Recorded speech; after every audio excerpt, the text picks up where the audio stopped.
Welcome to the Morning Update. I'm Erin Roan. Residents across northern New South Wales are bracing for another flooding event, the third this year. The Northern Rivers and Mid-North Coast are being hit by a low-pressure system bringing heavy rain. Lismore Council's John Walker says they've swung into action though. The Emergency Operations Centre gets stood up, so that's bringing together all the people involved in the disaster management. So you have the police, the SES, the various services, the council, and we keep a watch. Optus customers are being urged to bolster their online security after a major cyber attack. The personal information of 9 million Aussies was accessed. Rachel Falk from the Cyber Security Cooperative Research Centre says it puts those customers at risk of identity theft. It can mean that they could potentially then impersonate customers' identity and then pivot to getting other services. So identity and capturing identity is key for cyber criminals.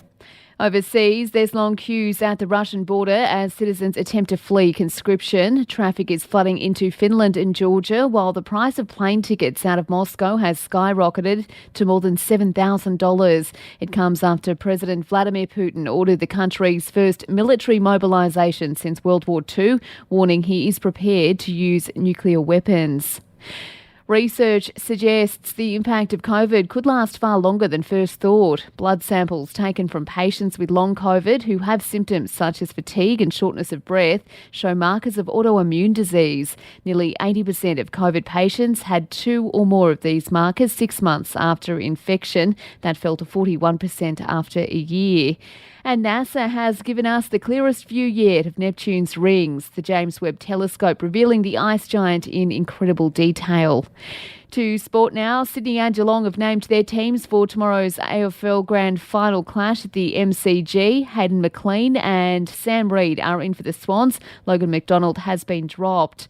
Geelong has named Max Holmes in the lineup after suffering a hamstring injury in the prelim final against Brisbane. He will undergo a fitness test today though. To the NRL, Rabbitohs winger Alex Johnson is still trying to prove his fitness to play the Panthers in their prelim final tomorrow night. And the Socceroos have claimed a 1-0 win over New Zealand in the first of 2 warm-up matches ahead of the World Cup in November.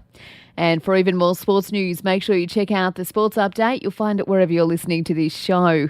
In entertainment news, Ed Sheeran has confirmed he is collaborating with Pokémon on a new song. The news was announced on Twitter, with Celestial to be released next week. And Delta Goodrem will be stepping in for Kylie Minogue at tomorrow's AFL Grand Final. Singer Robbie Williams confirming Delta will perform Kids, the duet he recorded with Kylie. And that's the latest from the Nova Podcasts team. We'll see you later on for another episode of The Update.